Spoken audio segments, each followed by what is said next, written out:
Krivax hadn't known until now just how much he'd begun to find comfort in sensing the life around him. Having spent the past few hours walking through paddy fields filled with nothing but the stink of death, it was starting to become clear just how much Alexstrasza's blessing had changed him. Krivax felt as if he was being consumed by some kind of spiritual sickness, a persistent discomfort that only grew worse the longer time went on.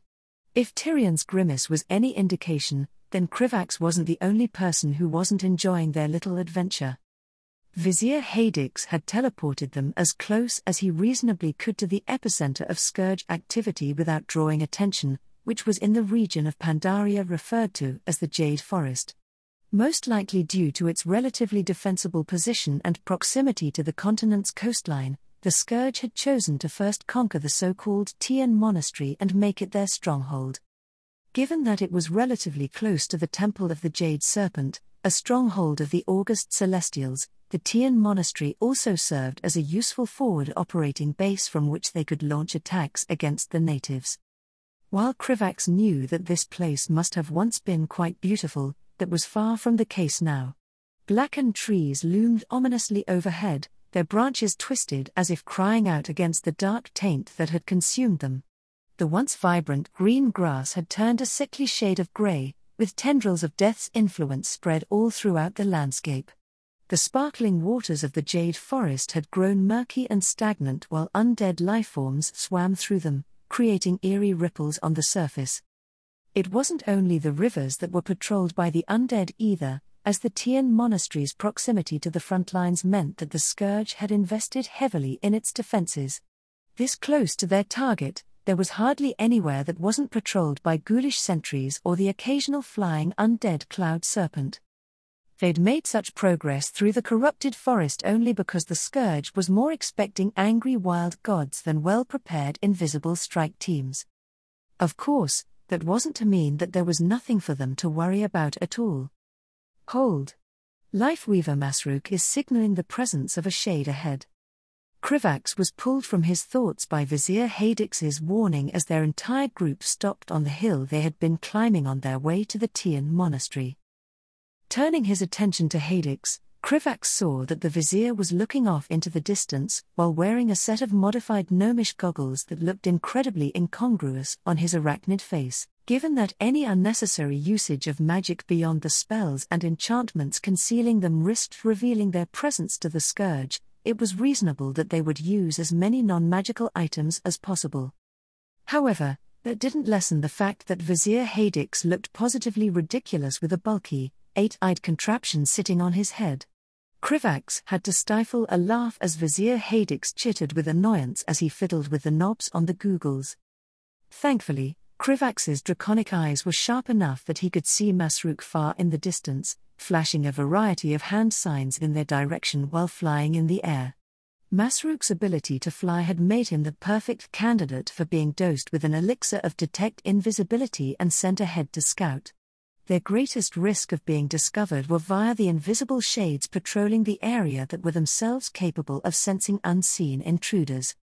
It seems the shade is accompanied by several other ghosts, Vizier Hadix said after spending a moment interpreting the hand signs. We'll have to wait for them to pass before continuing ahead. Their group was being forced to stop more and more often as they approached their destination, which was starting to become frustrating. Perhaps it's time for us to make use of the artifact we brought with us to sneak past them? Asked Tyrion, apparently also growing impatient with their constant halts to avoid wandering shades. Your mortal biologies cannot tolerate prolonged exposure to death magic without suffering irreparable damage, said Ionaya, the expression of her dwarf form stoic as she glanced at the paladin. This means that there is a limited amount of time that we can make use of it. We must wait until the last possible moment before activating the artifact, lest we limit its effectiveness at the most crucial moment. Through the combination of Arkida's vast knowledge of Titan technology and Malagos' unparalleled skill with enchantment, their group had been provided with several extremely useful devices to carry out their mission. The one that Tyrion was referring to was an artifact that could mask any life magic being produced by their bodies and inundating them with an aura of death magic in a relatively safe way. Combined with a few simple illusions, they would be able to make for a reasonable facsimile of an undead. Naturally, this wouldn't be enough to fool any competent necromancer, or even some of the more vigilant undead, but that didn't matter too much. The vast majority of undead were not particularly vigilant, either being entirely unthinking or having significant portions of their mind corrupted by the magic sustaining them. The creation of a truly intelligent undead required the personal efforts of an exceedingly powerful necromancer, such as the Lich King. Some of the Dreadlords were likely also skilled enough in necromancy to accomplish such a feat, but wouldn't dedicate their time and effort unless the situation demanded it. Fortunately for them, Pandaria, unlike the Eastern kingdoms, lacked a strong necromantic tradition. Monks could be trained to wield death magic, but they were simply much less likely than the mages of Dalaran or Quel'Thalas to start digging up graveyards and experimenting with forbidden magic. As a result, the Scourge almost certainly had much fewer necromancers than they would have liked. That being the case, the artifact should be enough to get them through many of the Scourge's defenses, and thus needed to be used as wisely as possible. All of them understood the stakes of their mission, so Ionaya's warning was enough to convince them that it would be better to wait. It took longer than they would have liked, but Masruk eventually signaled a short gap in the patrols, allowing them to move forward. This pattern happened several more times in increasingly short succession before they managed to make their way to a small hill that gave them a good vantage point of their destination. While Tian Monastery may have once been a place of peace and meditation, it was clear that the Scourge had been hard at work turning it into a fortress of the undead. A tall wall of blackened stone, imbued with necromantic magic, had been erected around the monastery's perimeter. Its ramparts were occupied by undead carrying bows and crossbows, completely still in their movements as they awaited any sign of intrusion. The entire stronghold was silent, save for the sounds of bones clinking together and the low moans of mindless undead as they walked in and out of the former monastery. While the sights were somewhat intimidating, the Scourge stronghold was far from the ice-ground citadel that they'd managed to construct in the original timeline. A bit further in the distance, Krivax could see legions of undead being organized and sent off to war. Pandaren, wearing dark robes and carrying staves glowing with dark energy, supervised them and tended to their degrading bodies. If Krivax were to guess, these Pandaren were most likely the Scourge's new necromancers, trained to wield the dark magic that now animated them. However, none of these were the focus of their mission. Krivax turned his sensory abilities to the inner portions of the monastery. While Alexstrasza's blessing allowed him to sense life magic most clearly, necromantic magic felt to him like a cold, gnawing void, a stark contrast to the warm embrace of a living creature. This meant that while deeply unsettling, he could still pick out individual undead and track their movements quite clearly. A similar principle allowed him to clearly sense the malignant energy of the demon hidden within the sea of undeath. Predictably, the Dreadlord was in the largest structure of the monastery, a large pagoda built atop a hill that had likely once served to house the head monk and the monastery's most sacred artifacts. Krivax didn't hesitate to share this information with the rest of his companions, knowing that they would need to come up with a plan now that they had pinpointed their target. I suppose it was too much to hope that we would catch the demon while it was inspecting its monstrosities or otherwise away from its lair, Tyrion said with a disappointed sigh, studying the large numbers of undead surrounding the pagoda. I doubt we'll simply be able to walk up to the demon and capture its soul, even with the artifact. No. We should be able to enter the monastery without much issue, but actually approaching the demon will require a more intricate approach, Vizier Hadix agreed, his many eyes scanning the area and searching for any weakness. The undead near the pagoda are clearly more alert and coordinated. It seems that there are quite a few lieutenants stationed there, powerful undead with some level of intelligence and autonomy. It's a shame that we need to be close to the Dreadlord if we want to capture their soul. Otherwise, we could just use our bomb to destroy them all, said Krivax as he gestured toward Masruk to come join the rest of the group. Maybe we should use it to create a distraction after we ensure that the demon can't just teleport away? Aside from the artifact designed to hide their life force, their group had been provided with several other items as well. The most important artifact was naturally the one-of-its-kind soul gem being carried in Hadix's robes that would suck in the souls of any demonic entities that died near it. While the rest of their artifacts were primarily derived from Titan technology, the soul gem had actually required the assistance of someone capable of wielding fell magic in its creation.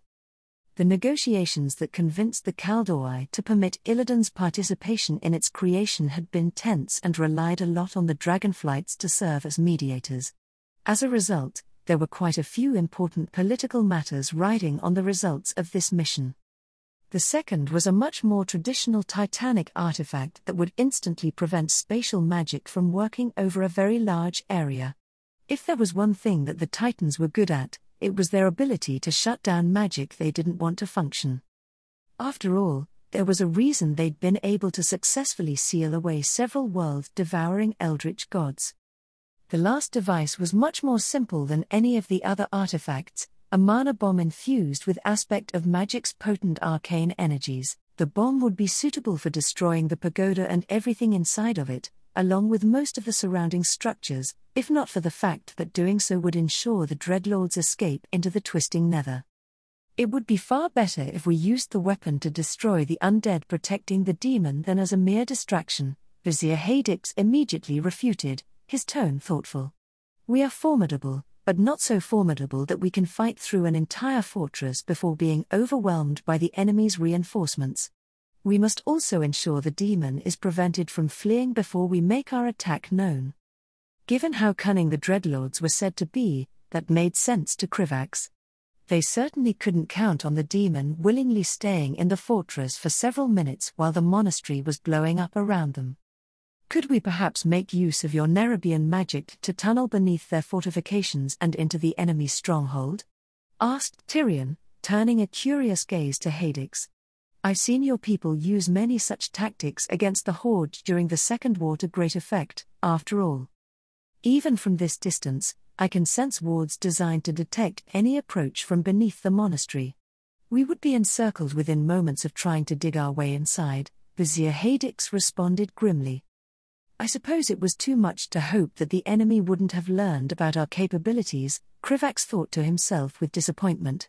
Although, that does give me an idea.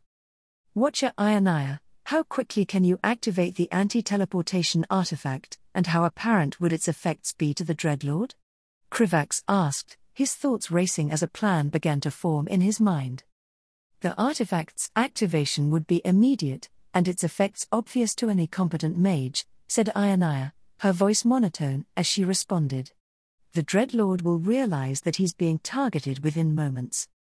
Krivax nodded, taking a moment to gather his thoughts as the pieces of his plan began falling together. Hadix was right that they needed to cut off any escape routes before launching their attack, which would inevitably alert the demon. That being the case, their target would almost certainly surround themselves with as many powerful undead as they possibly could. However, if they were to intentionally set off the underground wards farther away from the fortress after activating the anti-teleportation artifact and alerting their enemy, then the Dreadlord should divert at least a portion of their forces to repel the perceived threat.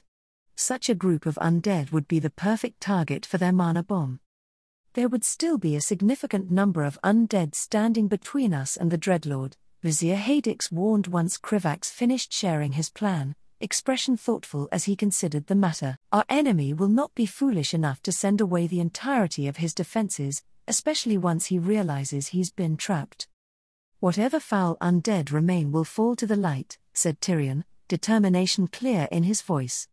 The silver hand will allow me to cut through them like a scythe through wheat. The paladin was substantially more confident than Krivax, but he was probably correct to be so.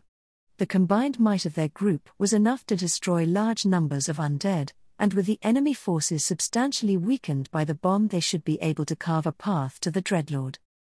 Their group discussed the plan for a while longer, going over the details and laying out the potential issues that were likely to arise. Ultimately, they decided that while it wouldn't be easy or quiet, such a plan was their best shot given the circumstances.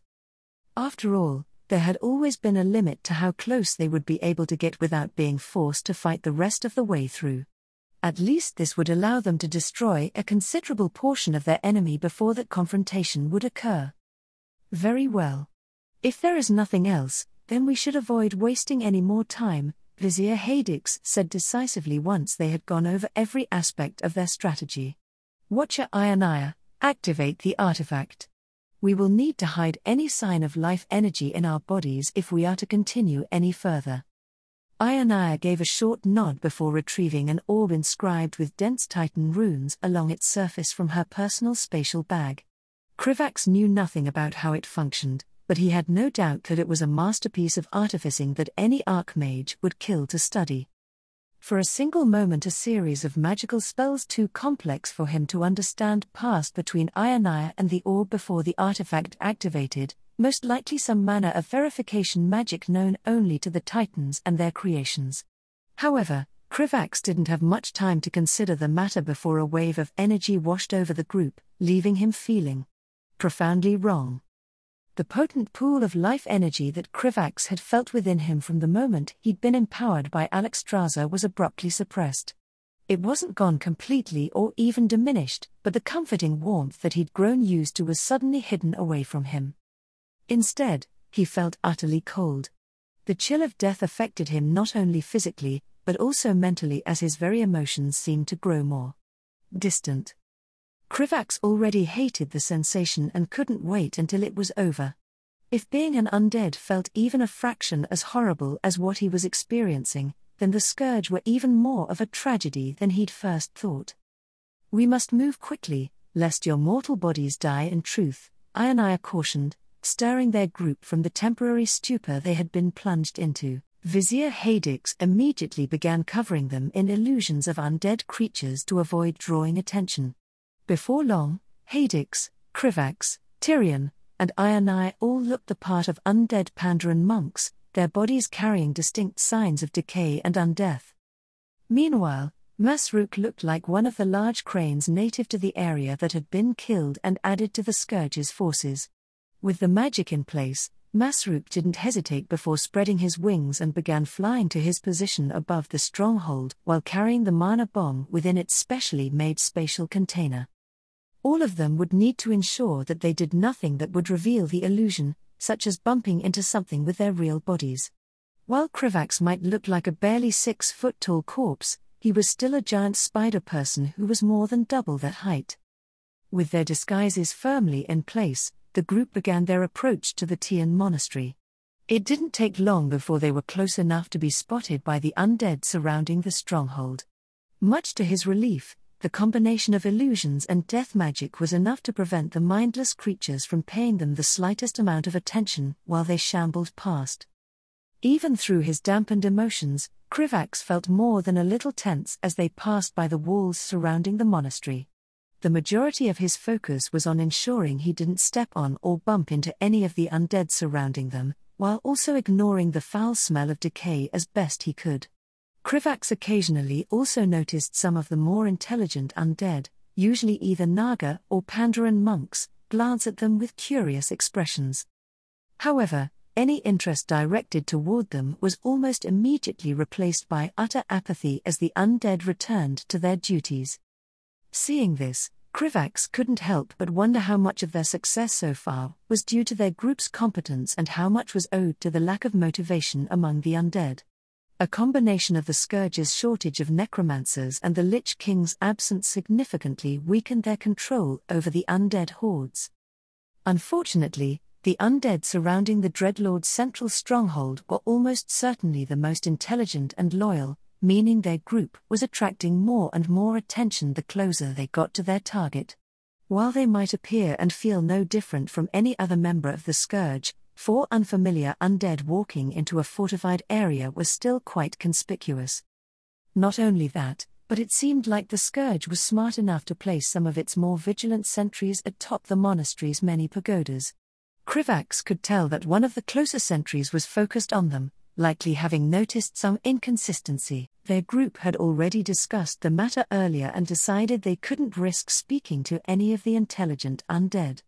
Most of the Scourge's intelligent undead spoke either Nazaj or Mogu, the languages of the Naga and Pandaren respectively, and would notice any strange accent or usage of translation magic. That was a risk they couldn't afford to take, so at the point when they were attracting too much attention, Vizier Hadix discreetly began to lead them down a path away from the central stronghold and toward a less occupied action of the monastery.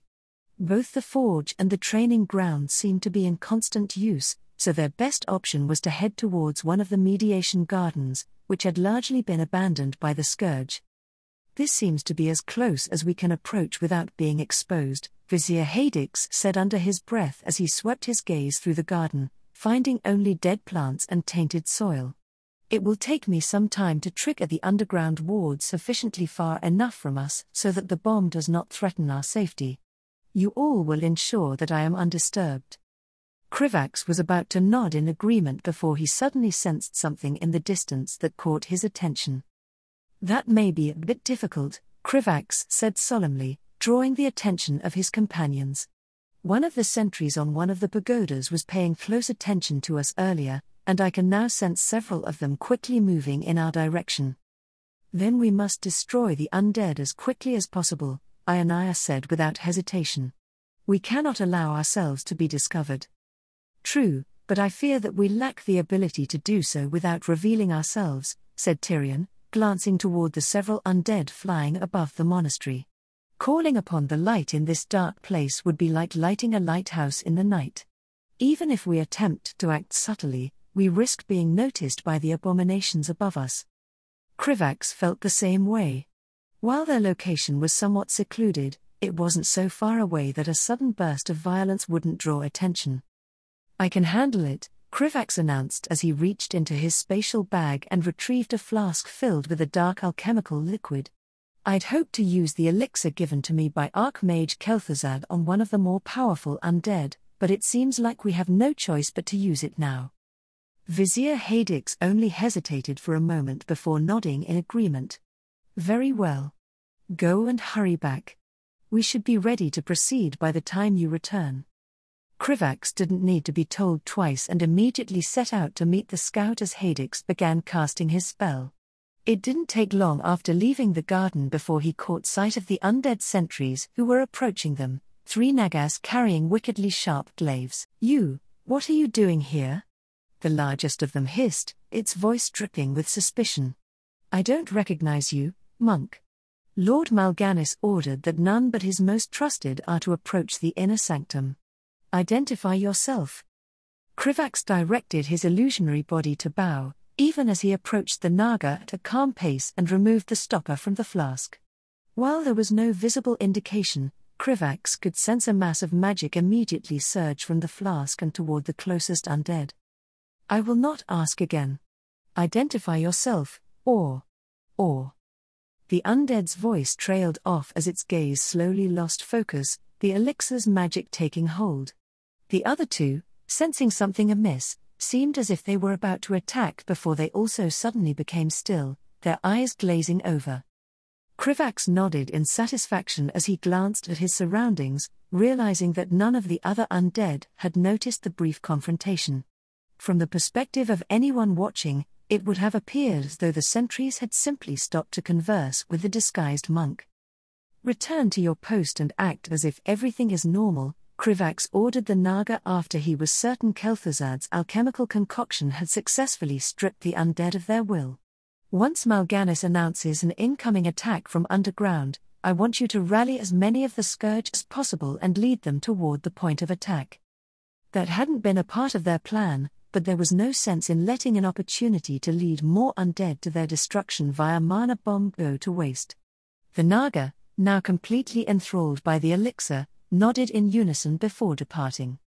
Krivax had been somewhat skeptical when Archmage Kel'Thuzad and Queen Kithix had told him what the elixir could do, but he shouldn't have been surprised. With the resources of Azrael Nerub, Kel'Thuzad's talent in necromancy, and a directive to create as many anti-undead weapons as they possibly could, the results were bound to be potent. The Scourge would no doubt evolve and adapt, but ample warning had given the Alliance plenty of time to prepare, and they had not wasted it. Returning to the group, Krivax relayed the success of his mission. Vizier Hadix, who had been busy with his spellwork, looked up with a nod of approval. Good. Then it is time that we proceed with the next phase of our mission. My spell has been prepared. You are free to activate the anti-teleportation artifact when ready, Watcher Ionaya. Without comment, Ionaya retrieved another orb similar to the one from before and began the process of activating it. Everyone including Krivax and Tyrion steeled themselves for what was to come. They'd reached the point where subterfuge could no longer get them any further, and would soon be fighting for their lives. Krivax could feel the moment that Ionaya finished activating the artifact, causing a palpable wave of energy to wash over the entire monastery. Vizier Hadix didn't waste any time, swiftly finishing his geomancy spell and sending a small shockwave running through the eastern side of the monastery.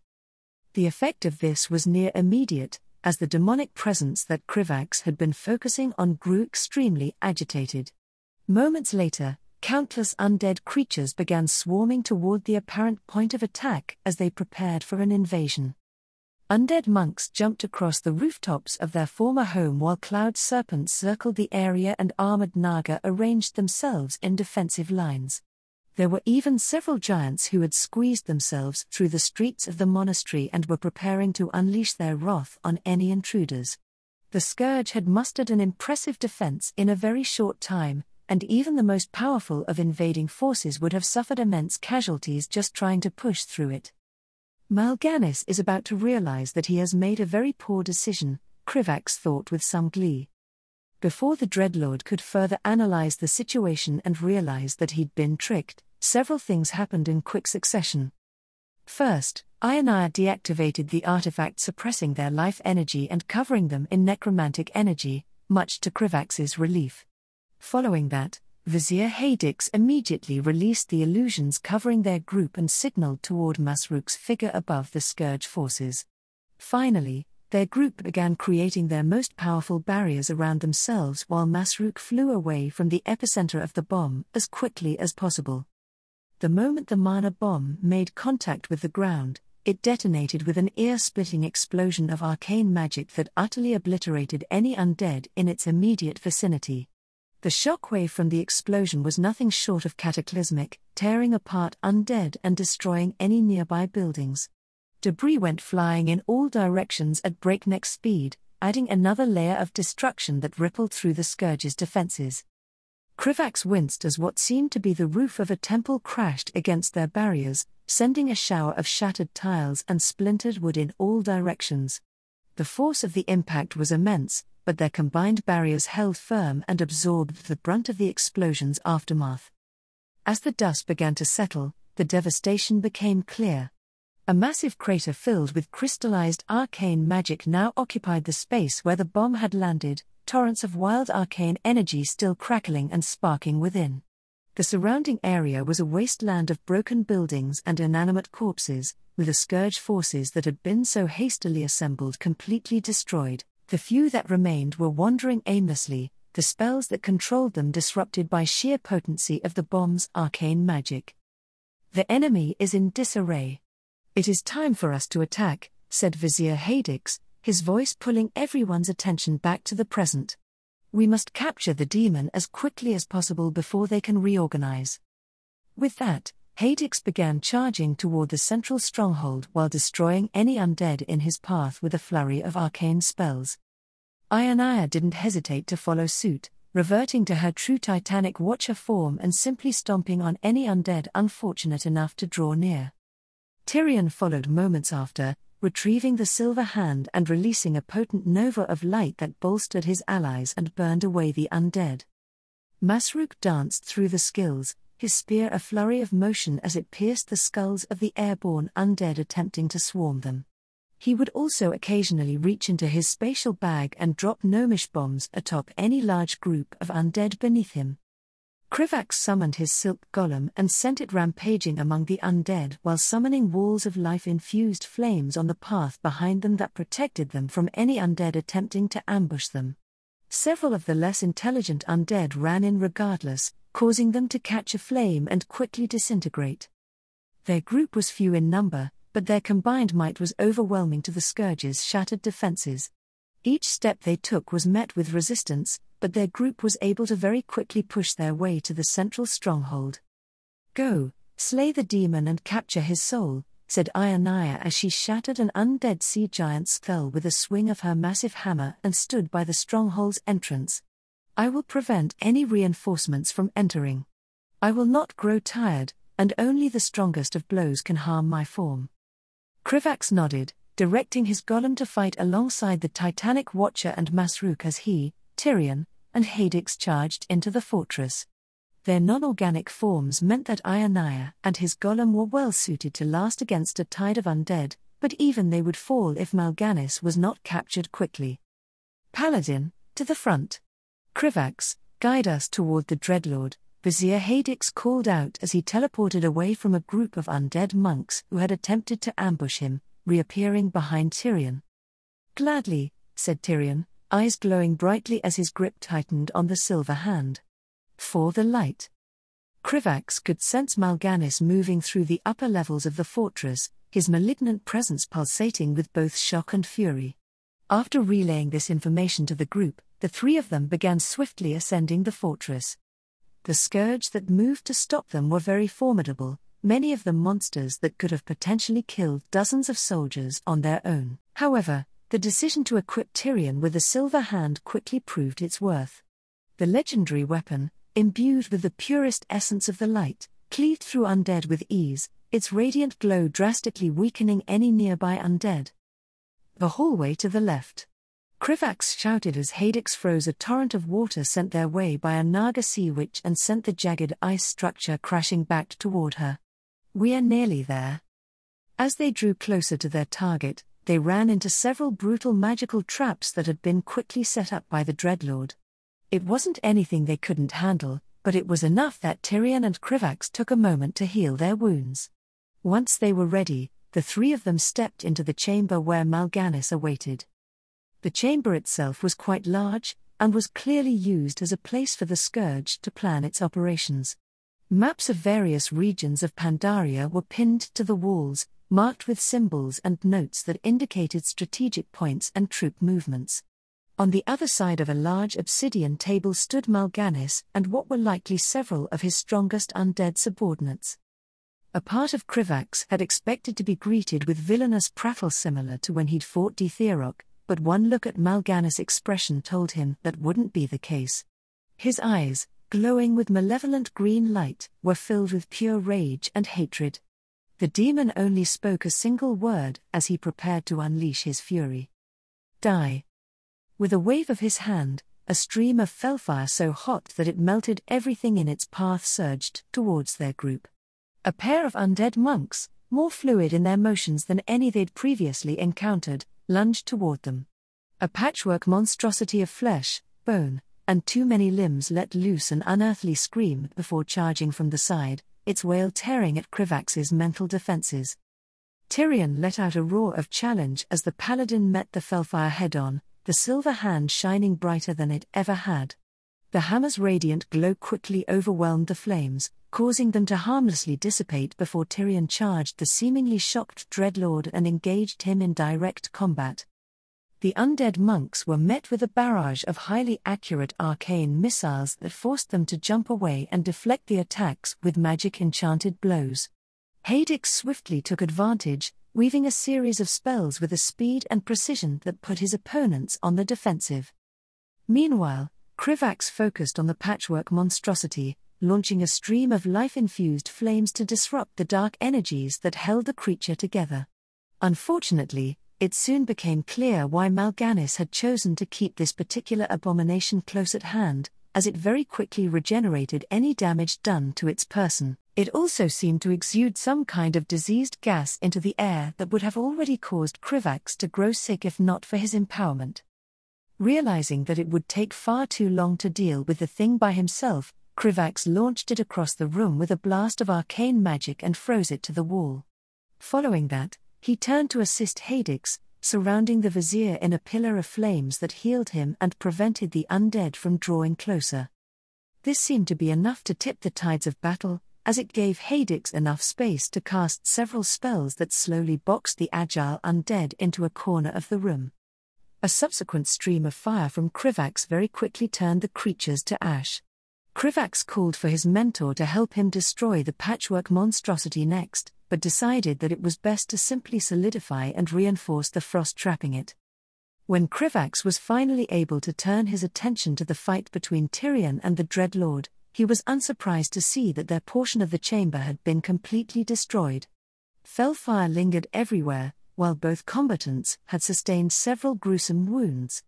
Mal'Ganis was quite clearly the more skilled warrior, dancing between Tyrion's swings with a grace born from millennia of experience, but it was also clear that he was losing. Dreadlords were extremely formidable demons, but their strongest weapons had always been their minds. Tyrion, on the other hand, was one of the most powerful paladins on Azeroth and had been gifted the weapon of a keeper. He was a warrior who had managed to successfully lead an assault against the Lich King at the height of his power during the original timeline. What he lacked in skill, Tyrion more than made up for in determination and his connection to the light. "Why won't you die?" Mal'Ganis bellowed as his claws left a wound in Tyrion's side. Ignoring his injury, Tyrion struck the Dreadlord with single-minded focus, his blow sending Mal'Ganis flying across the chamber. "I will die only when the light no longer needs my service, monster." Neither of them willing to waste an opportunity, Krivax and Hadix both attacked the downed demon with their most powerful attacks, causing Mal'Ganis to scream in pain as his body was slowly torn apart. After several moments, Krivax noticed an enraged look in the Dreadlord's eyes and immediately summoned an arcane barrier, expecting one last desperate attack. However, Krivax was nearly struck dumb with shock as Tyrion charged across the chamber and brought the silver hand down on Mal'Ganis' head with enough force to shake the room. The paladin's blow unleashed a surge of light that briefly blinded Krivax and forced him to look away. When he looked back, Krivax was greeted by the sight of a glowing Tyrion standing over Mal'Ganis' headless corpse. Krivax immediately turned his attention to Hadix, who had already retrieved the soul gem from his robes and was examining it with a scrutinizing gaze. "Mal'Ganis has been captured," said Hadix after several tense moments, causing Krivax to nearly double over in relief. "I can sense his putrid soul quite clearly within the soul gem. He is less than pleased." "Good," Krivax thought spitefully. After what happened with Dithirok, this was a victory that he had needed. Krivax still wasn't quite sure what the Burning Legion had managed to learn from his memories, but now they had the chance to regain the advantage that he might have lost them. If they were lucky, then Malygos will have already returned from the Isle of Thunder and they would be able to hand the soul gem over to him. The aspect of magic would be their best bet at extracting information from the demon.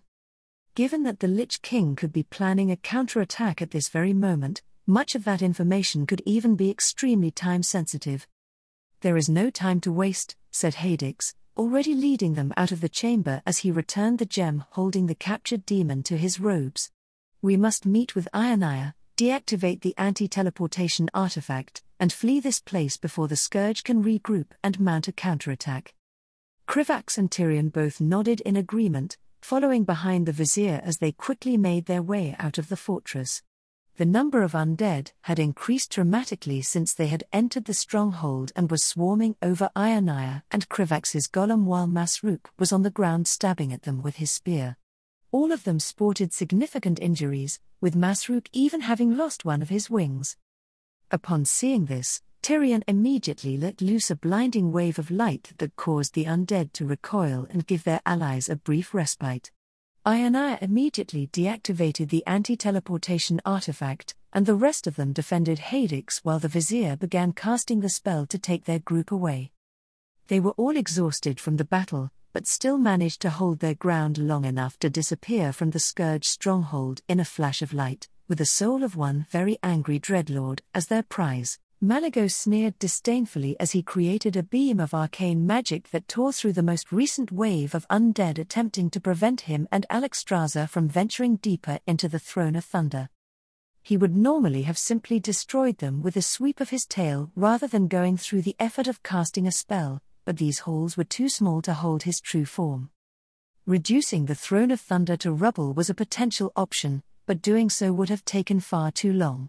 The fortress was constructed on a leyline nexus using materials scavenged from the local Titan facilities that had been damaged during the Sundering. Its defenses were so robust that even Malygos and Alexstrasza would face difficulty destroying it without first disabling the devices fueling its wards. Besides, it was in their best interest to capture this place mostly intact, so that they could learn as much as possible about the Scourge's activities. Unfortunately, this meant that Malygos was stuck walking slowly through the fortress in his mortal form, facing countless undead and magical traps. He and Alexstrasza were still only making their way through the Throne of Thunder's exterior courtyards, yet they had already faced significant defenses. These included 100-foot-long undead cloud serpent brimming with lightning magic, a half-dozen patchwork necromantic abominations that ambushed them in a giant colosseum, and hundreds of patrolling ghosts that attempted to siphon their very life essence. Malygos had to admit that the Scourge had done a fairly impressive job reinforcing the Throne of Thunder against assault. A conventional army would have suffered an absurd number of casualties in assaulting such a powerful fortress. However, hindrance was all that the Scourge was able to accomplish against two aspects. Even without the aid of their flights, who were assigned to securing the destroyed areas that Malygos and Alexstrasza left in their wake, they were making steady progress. It would have gone quicker if they were actually fighting alongside their flights, but neither of them were willing to allow the unnecessary deaths that would have resulted from such a decision. Better that he and Alexstrasza serve as the spearhead to the assault while the rest of their kin cleaned up behind them. "I can already see you growing overconfident, brother," said Alexstrasza as she raised her hand and unleashed a wave of life-infused flames that utterly engulfed the hallway in front of them, clearing the path ahead of undead. "Remember that it would be unwise for us to underestimate the Scourge. As strong as we may be, the Dreadlords advising our enemies will have almost certainly prepared traps for us." "Is that supposed to concern me?" asked Malygos, idly conjuring a barrier against the multitude of traps that engulfed the hallway with arcs of lightning. "All that they could hope to do is delay us." Malygos took a moment to carefully dispel the magical traps that the Scourge had left behind. There was a secondary activation mechanism behind the first that would have eluded most mages and triggered a rather powerful explosion, but was soon rendered harmless under his expert touch. "That may be, but we must keep in mind that we will likely have to face Ra," Alexstrasza admonished as they stopped to examine the path ahead. After finally clearing through the courtyards, they were standing in front of a large walkway leading toward the fortress' impressively large gate. "This place is fortified extensively with Titan technology, which a keeper would be adept at using should he have turned against us." As much as Malygos may not want to admit it, he knew that Alexstrasza was right to be cautious. He didn't fear many things in this world, but Titan technology was one of the few things on Azeroth that he willingly acknowledged was beyond him. There had been many throughout the millennia who worshipped him and his siblings as something akin to gods, but Malygos had never truly allowed himself to believe such titles. Not when he had seen true godhood in the form of the Titans. Just as they were crossing the walkway and Malygos was about to acknowledge his sister's wisdom, his attention was suddenly caught by a build-up in magical energy directly above them. Shockingly, the barrier that Malygos conjured in response a half-second later was only barely able to withstand the massive bolt of magical lightning that slammed down on him and Alexstrasza. The attack was so powerful that it utterly obliterated the walkway and pushed the two of them several dozen feet into the earth through sheer force. Once the smoke and debris cleared, Malygos realized that he and Alexstrasza had actually been sent crashing into an underground cavern system filled to the brim with undead. Malygos took one look at the tedious number of enemies in front of him and decided to cast a flight spell on both himself and Alexstrasza. He had absolutely no interest in wasting any more time dealing with mindless minions than necessary. "Well, I suppose that serves as definitive confirmation," Alexstrasza said wryly as they flew through the massive hole that had been carved through the earth. "That degree of power is completely beyond what the Scourge could have mustered on their own. Sister, in the future, I would appreciate it if you did not curse us with such accurately timed warnings," said Malygos, carefully examining the movement of magic in his surroundings as Alexstrasza easily pushed open the several-ton gate that led further into the depths of the fortress. Were it not for his quick reaction time, they would have both suffered non-negligible injuries prior to their confrontation with Ra, which would have left them in a difficult position. The second that he and Alexstrasza stepped into the Throne of Thunder's interior, Malygos was momentarily struck dumb by the sight in front of him. A massive statue of what could only be Lei Shen, the mortal emperor who had captured Ra and constructed this fortress, stood with his hands atop two Titan-crafted pylons emitting significant amounts of magic. He'd already been impressed by the Throne of Thunder's construction, but now he was genuinely taken aback by the audacity of the mortals who had built this place. Their mastery of Titan technology significantly surpassed my expectations, Malygos thought to himself as he studied his surroundings. This does not bode well. What manner of horrors could they have managed to create with the artifacts they discovered in the depths of the facility? What did the Scourge manage to accomplish while they held control over this place? We must push forward and find Ra, Alexstrasza said urgently, likely having reached the same conclusion as himself. The sooner we can secure this fortress, the better. There's no doubt that he'll be hiding in the most well-guarded chamber of this structure, likely with traps already prepared for our arrival, Malygos warned as he fell into stride beside her. That would be the obvious choice. Along with an abundance of defenses to wear us down along the way. And sure enough, Malygos' prediction was quickly validated as the Scourge confronted them with a steady stream of undead more powerful than those outside of the Throne of Thunder. The worst of them were the spirits of Lei Shen's most elite soldiers, who knew the fortress better than anyone else and fought with fanatical fervor even in undeath to repel any invaders. It made Malygos more grateful than ever that the two of them were clearing the way on their own, especially once a cloud of diseased smog began to fill the hallways. The blue dragonflight was already diminished enough from millennia of mismanagement. Malygos didn't need his incessant guilt compounded by the sight of his kin dying to a plague.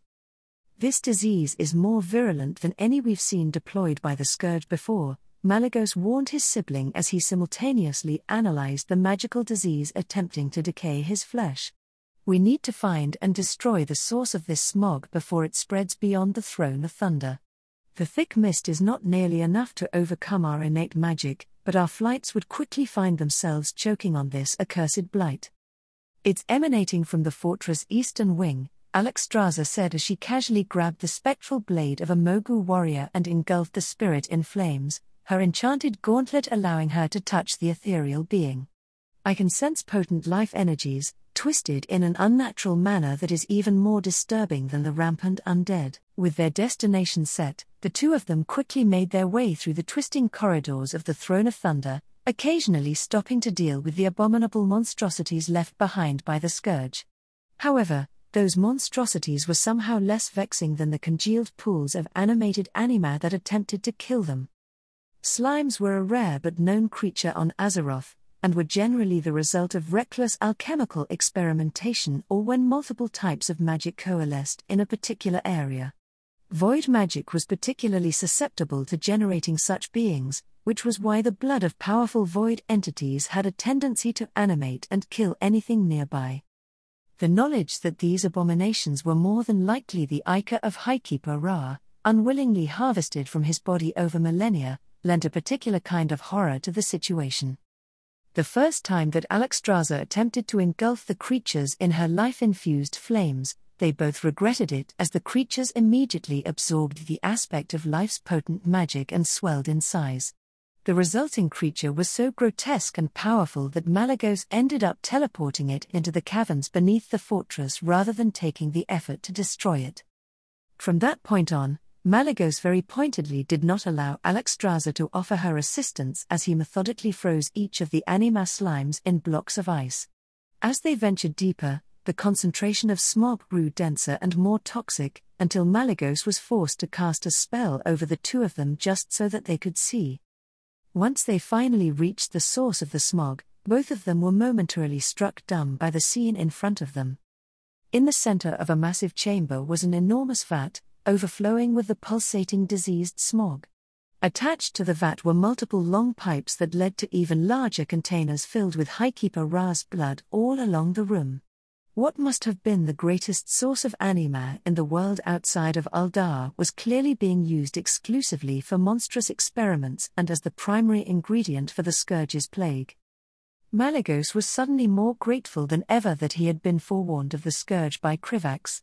Otherwise, he could not imagine the horrors the Lich King would have been able to create if the Burning Legion had held uncontested control over this place for several years. Malygos wasn't quite sure that even he and his siblings would have been able to overcome them. Just as he was about to recommend to Alexstrasza that they stop to cleanse this place, a deep, resonating voice that neither of them had heard for countless years echoed throughout the chamber. Beneath this chamber, in Lei Shen's secret prison, I waited in darkness for millennia, the silence pierced only by the mortals who tormented and twisted my very life essence in their profane experiments to gain power they did not deserve. I prayed constantly that my fellow keepers, the aspects, or even the slain titans would somehow free me from my captivity. Yet eons pass, and you only arrive now, when it is far too late. The figure that stepped out of the shadows was like a twisted shell compared to the keeper that existed in Malygos' memory. Along what should be a nearly indestructible body forged with Titan steel by the Titan Agramar himself were horrific gashes and wounds, revealing flowing streams of anima. Worse yet were sickly green arcs of lightning emanating from his body and the distinct feeling of fell magic that permeated the air around him. Malygos was not surprised by this. Highkeeper Ra had clearly been found by the Scourge in an extremely vulnerable state, and everything he knew about necromantic magic told him that the inorganic keepers would be resistant to its effects. It only made sense that the Dreadlords would suffuse the keeper with fell magic the moment that they found him. Still, he had hoped that Ra would have been able to resist longer than he had. Malygos shared a concerned glance with Alexstrasza and subtly gestured for her to distract the fallen keeper.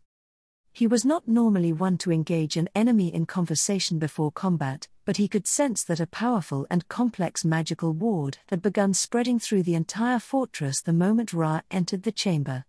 Malygos needed time if he wanted to figure out the extent of whatever trap the keeper had prepared for them. "Highkeeper Ra, had we known what was happening to you, we would have come far sooner," said Alexstrasza, her voice gentle and full of empathy as she spoke to the keeper as if he was a wounded animal. "Please, we were not here before, but we are now. Do not allow the Fell's corruption to turn you against Azeroth and the Titans. Let me cleanse you of the Burning Legion's taint." That was clearly the wrong thing to say, as Highkeeper Ra's response was swift and filled with rage.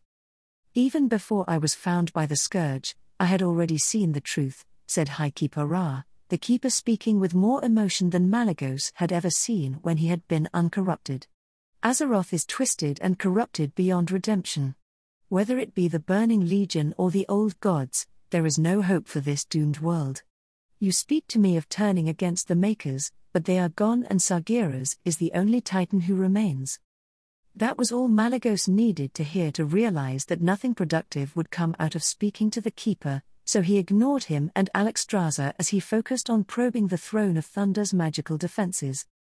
Highkeeper Ra had not been exaggerating when he claimed that he had been imprisoned in a hidden cell beneath this very chamber. The magical wards necessary to imprison a keeper for so long would have to be impossibly complex and were clearly a product of the Throne of Thunder's Titan technology.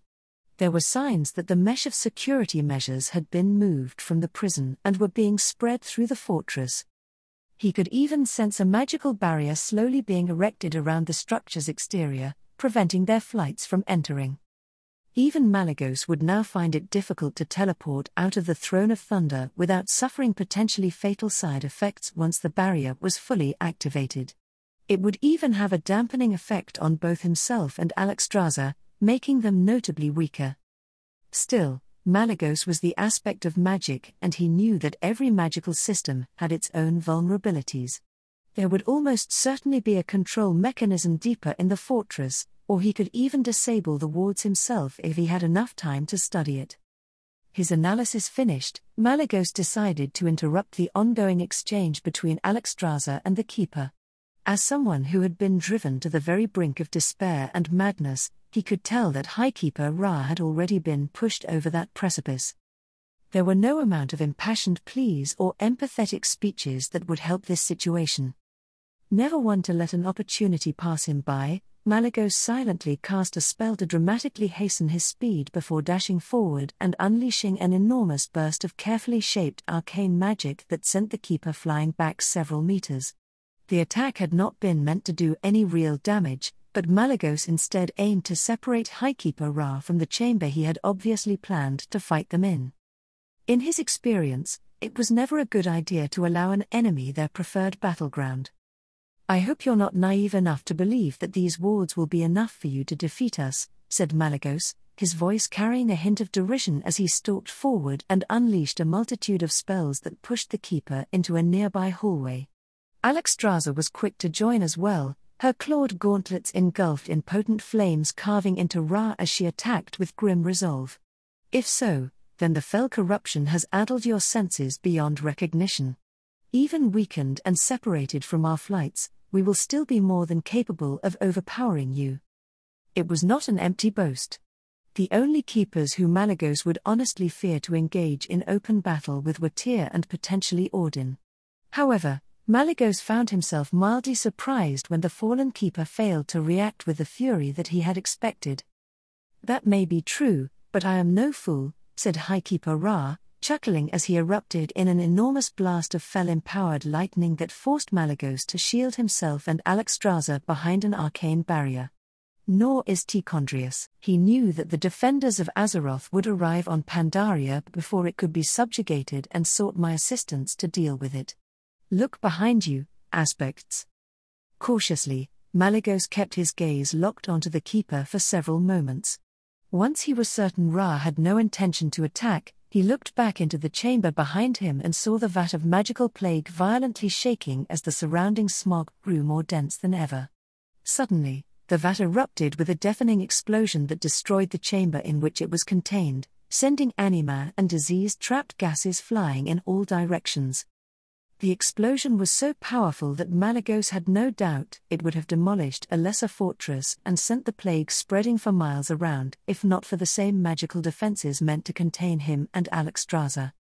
With my knowledge of anima, the Scourge was able to develop a plague beyond the ability of mortal magics to cure and spread containers like these all across the Pandaria, said Highkeeper Ra, his voice filled with insane malice as Alexstrasza spun toward him with a horrified expression. "Both my death and the activation of the release mechanism will result in countless mortal deaths, who will then rise up to serve the Scourge."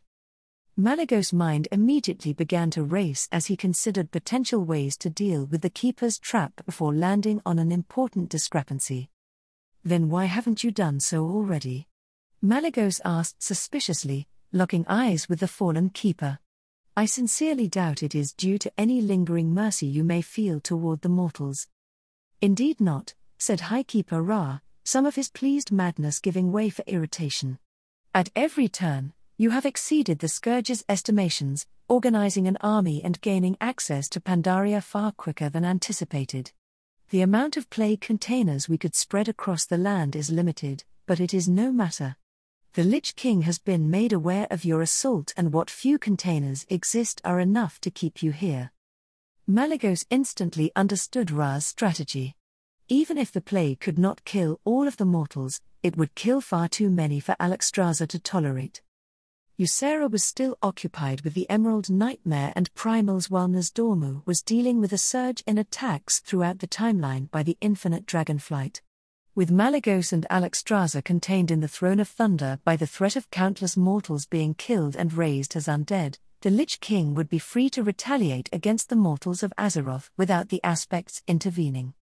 Naturally, Malygos would not allow himself to be killed no matter how many mortal lives hung in the balance, but neither would he recklessly do something that would make the situation worse. So long as Ra held this threat over their heads, he and Alexstrasza would not be able to leave the Throne of Thunder. However, that situation extended both ways.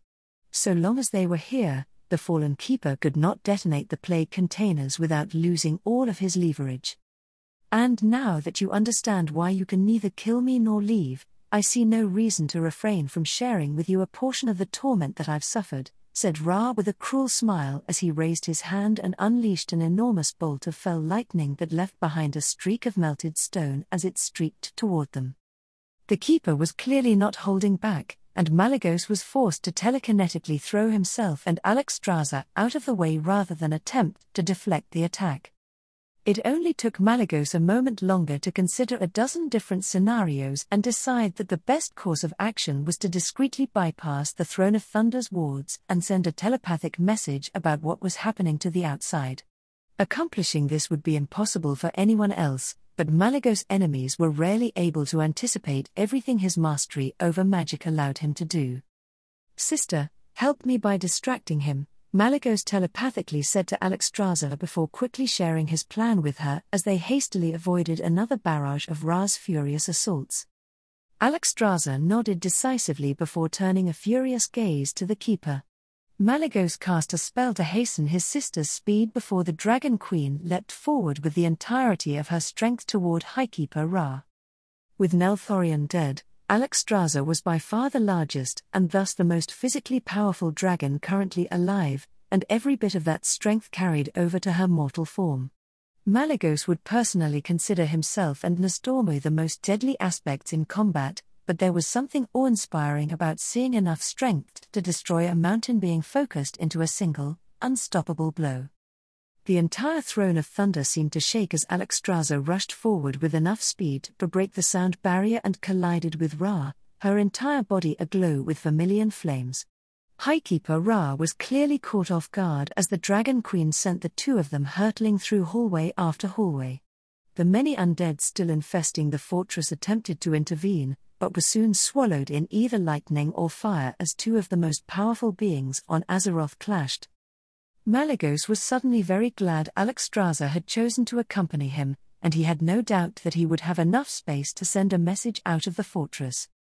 Still, it would take quite a lot of time until something could be done. That wouldn't be a problem for either him or Alexstrasza, as there had been times during the War of the Ancients when they had both fought for weeks against endless waves of demons.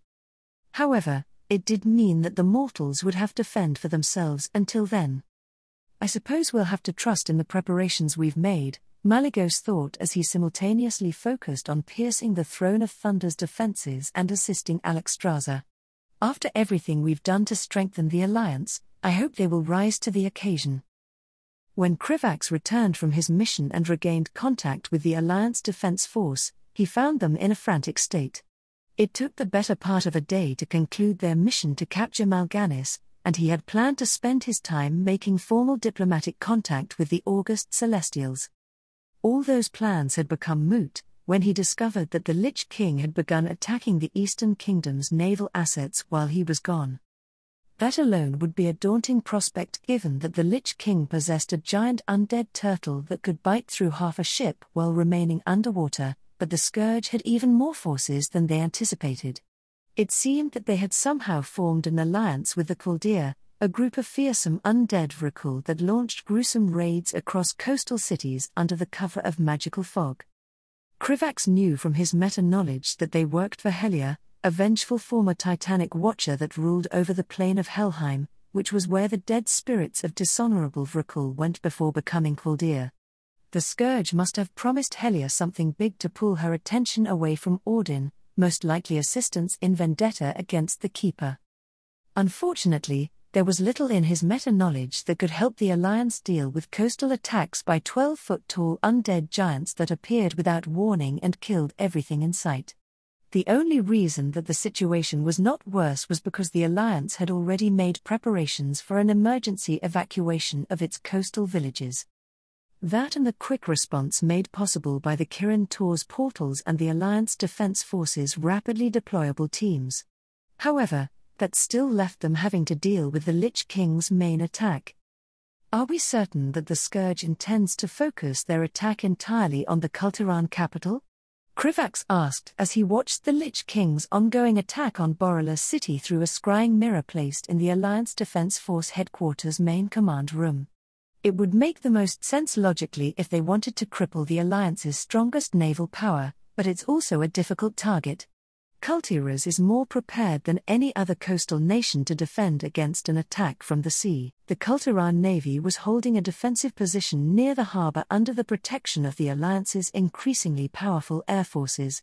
Countless numbers of gnomish aircraft, Nerubian flyers, elvish dragonhawk riders, and wildhammer dwarves atop their griffins were flying through the skies and harassing any undead who dared approach the city. Additionally, the Kirin Tor had established several powerful barriers to ward off any long-range bombardment from the Scourge.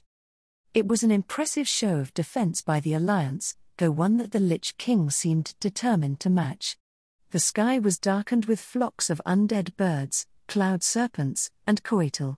The seas were swarming with Kuldir longships, Naga, and sea giants that constantly launched waves of attacks against the Alliance defense. There were even 3 krakens attempting to destroy Kultiran ships with their long tentacles. Thankfully, they were thwarted by the Alliance focusing on them whenever the undead leviathans rose above sea level. Krivax was glad to see that all of the preparations made by the Alliance had not been in vain, though he wished that they had some way to deal with the Scourge's primary stronghold. Shen Zin Su was an even more awe-inspiring sight than he had anticipated. The undead turtle was truly massive, easily worthy of being referred to as the Wandering Isle. It was so large that it resembled a floating mountain range more than an actual creature. The vast shell was covered in a thick layer of ice and snow, with massive scourge structures built atop it. Towering pagodas, military installations, and hulking necropolises that gave an indication of the sheer number of undead that was stationed there. The gargantuan creature was rhythmically swimming in a circular motion to intentionally create a series of 30-foot waves that repeatedly crashed against Borrel's coastal defenses. Were it not for the Kirin Tor, the city would have already been completely flooded with seawater. "We've made every possible method of ensuring that they aren't attacking anywhere else," Romarth responded, his voice strained from the continuous stress, and he handed over several documents. Scrying attempts at the most likely locations show no signs of Scourge activity. Nerubian's strange submarine ships report nothing unusual in the other seas, and there have been no attempts to disrupt the Alliance's communication system. Those were all fairly convincing arguments, but Krivax couldn't shake the feeling that it was too simple. His impression of the Dreadlords had led him to place Kultiras as the bottom of the list of potential targets, despite it being one of the more rewarding choices if the Scourge secured victory. Personally, he'd expected that the Lich King would go after Stormwind given that they were both relatively isolated and still recovering from the Second War. However, all of the evidence indeed pointed to them attacking Kultiras in the near future, and Krivax couldn't afford to delay sending out the Alliance Defense Forces teams in preparation for an attack. Even as he watched, one of the Kultiran ship's crews were being overwhelmed by Kuldir boarding parties and the waterfront was gradually deteriorating. "You, send every team to Borrelus that isn't already there," Krivax ordered, startling the gnomish administrator who he'd chosen at random. "Except for Team Ronin. They're to remain on standby in case of any unforeseen attacks elsewhere on Azeroth." The gnome nodded quickly, scribbling down a few notes before rushing out. Romarth rubbed his temple, his frustration evident. "I don't like this. As powerful as our forces are, it's difficult for the Alliance to defend against a complicating factor such as Shen Zin Su without the assistance of the aspects. Are we certain that they cannot be extricated from the Throne of Thunder?" Krivax glanced down at the report he'd received from the Dragonflight's diplomat to the Alliance less than an hour ago. "Not anytime soon. We'll just have to deal with the Scourge on our own until then. Fortunately, the Alliance should be able to repel any undead ground assaults on Kultiras, and a naval siege would take a long time to break the island's defenses. I'm more concerned about a potential attack elsewhere while our forces are distracted." Despite the giant undead turtle being a terrifying monster, there was a good reason why the Scourge was keeping Shen Zin Su away rather than just running it into the city. The Alliance had plenty of means to get their most powerful forces onto the creature's back if it drew close enough, leaving the Lich King vulnerable to attack. The Alliance would undoubtedly suffer countless casualties, but it would be worth it to destroy the only thing keeping the Scourge under control. Krivax continued to do what he could to help by continuing to coordinate aid to cultiras, but there was very little for the ADF to do after all of its teams were deployed. He almost wished that he was fighting directly rather than being restricted to administrative tasks, but somebody needed to do it. Besides, it wasn't as if there was nothing important that required his attention. After about 15 minutes of reading reports and watching the ongoing battle, Krivax finally received the message that he had been hoping for. "The Kaldoi delegation has arrived and is expecting you, Vizier Krivax," said an elvish administrator as they walked into the room. Feeling excited, Krivax left Magister Romarth in charge and hastened to the room that he'd set aside for Mal'Ganis' interrogation. The initial plan had been to conduct it with the assistance of Malygos, but fortunately they'd already considered the possibility that the aspect would be preoccupied and arranged for a replacement. It was almost guaranteed that some of what Mal'Ganis knew would be time-sensitive, so Krivax was grateful that the Kaldoi had responded so quickly. Especially given who exactly would be replacing Malygos in summoning the Dreadlord's soul from its container and interrogating it. As Krivax entered the room, he was greeted to the sight of Ionaya in her female dwarf form examining a ritual site with the soul gem floating above it, shimmering with dark, foreboding energy. To the side were several night elf sentinels alternated their gaze between the ritual and the prisoner they'd escorted here with suspicion. It was somewhat strange to see Illidan Stormrage so relatively lightly guarded, but continuous negotiations between Krivax and the Kaldoi leadership had eased suspicions significantly. The fact that the Lich King had proven himself to be a major threat and that Illidan had already participated in the Soul Gem's creation without incident helped a lot as well. "Greetings, Sentinel Starsong," Krivax said to the leader of the Night Elf contingent. "Thank you for escorting Illidan here so swiftly. High Priestess Tyrande and Lord Cenarius both believe that the situation is dire and that the betrayer can be made of use," said Sentinel Starsong, her voice carefully neutral so as to hide her own feelings on the matter. Extracting information from a Dreadlord is an opportunity too valuable to be squandered. Krivax would normally have more to say, but it was far more important that they start the interrogation as quickly as possible. "Are you ready to begin, Illidan?" Krivax asked, turning his attention to the prisoner. "It has been eons since I was allowed to put my knowledge of arcane magic to proper use," said Illidan, his voice carrying a hint of nostalgia as he studied the ritual site. "That it would be used in service against the Burning Legion only makes this moment all the more satisfying. I am prepared." Without further comment, Illidan began the process of preparing the ritual. He deftly moved around the site, his fingers drawing glowing sigils in the air that slowly settled around the soul gem. His eyes, still glowing with fell green light, seemed more intense than ever as he focused on his task. Most only thought of Illidan in his relation to fell magic, but there were few on Azeroth who could match the mastery over arcane magic that was currently on display. Once everything was set, Illidan clasped his hands together and began chanting in Kaldoi. The signals pulsed and the air seemed to crackle with energy as the soul gem began to cast eerie shadows across the room. The atmosphere grew heavy and a sense of foreboding filled every corner of the room.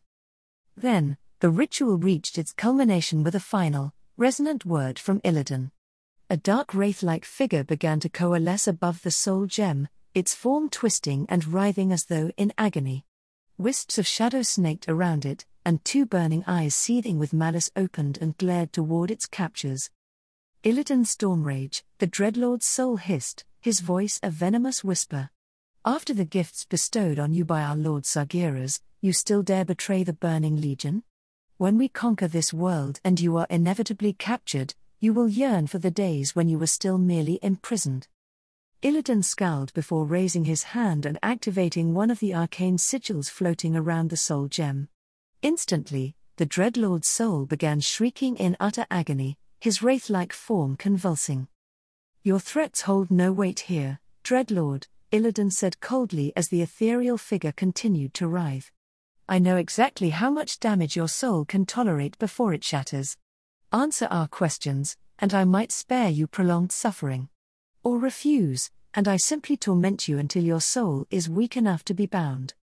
Unsurprisingly, The eons-old entity who had spent an eternity serving an evil, torture-happy legion of demons was not cowed by a little bit of pain.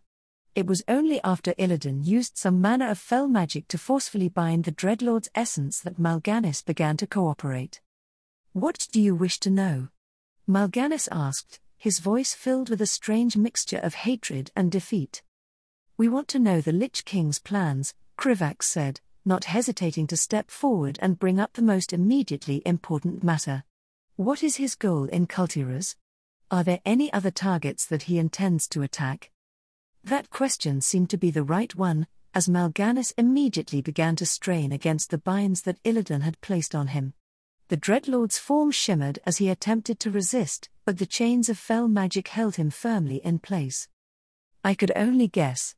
Your attack was unexpected and I was too focused on Pandaria to involve myself in their planning," Mal'Ganis admitted begrudgingly. "However, I doubt that Kultiras is their only target. Tichondrius has claimed that Gul'dan is becoming increasingly difficult to control. The Lich King has apparently become obsessed with obtaining vengeance against someone who wronged him in life after learning something from Dithiarok."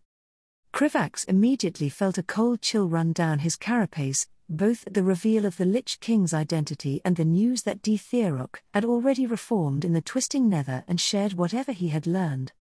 Would Tichondrius allow the Lich King to pursue such a personal vendetta? Krivax asked, trying to maintain his composure. "Any competent Nathrazim understands the need for adaptability," Mal'Ganis said disdainfully. Knowing Tichondrius, he would allow this and find a way to use it to further his own objectives. Krivax wanted to continue interrogating the Dreadlord, but if what Mal'Ganis said was true, then he couldn't waste another moment. Focusing on his ability to sense life and stretching them to their utmost limits, Krivax systematically scanned Dalaran for the familiar absence of life with necrotic magic or the twisted mockery of it inherent to demons. It took a moment for him to tune out the fell magic emanating from Illidan and Mal'Ganis, but he was eventually able to do so and began scanning the entirety of Dalaran for any anomalies. After nearly a minute of fruitless searching, Krivax almost let out a breath of relief and decided that his worries were unfounded until he suddenly noticed something strange. Approaching Dalaran's central portal hub were several figures that seemed strangely indistinct to his senses. Had Krivax not been looking for something like this specifically, then he doubted that he would have noticed them. Focusing on the figures, Krivax strained through what he suspected to be concealment magic to get a better sense of their natures. His worst fears were confirmed when he momentarily caught a glimpse of the most potent necromantic energy that he had ever felt in his life. "Sentinel Starsong, I'm afraid that I need to request that Illidan help with more than just the ritual," Krivax said with an urgent tone as he pulled his senses back to his immediate surroundings. "I know where the Lich King intends to attack, and we're going to need all of the assistance we can get." If Gul'dan had been made the Lich King, then there was only one person who could reasonably be the target of his ire. Especially since Mal'Ganis claimed this obsession was formed after something that he learned from Dithiarok, which was undoubtedly related to information stolen from Krivax's mind. After all, while Malygos had been the one to actually end Gul'dan's life, the aspect of magic would have never known where to find him without being forewarned. A forewarning that had come from Krivax in the form of a letter revealing Gul'dan's plan to raise the tomb of Sargeras from the sea.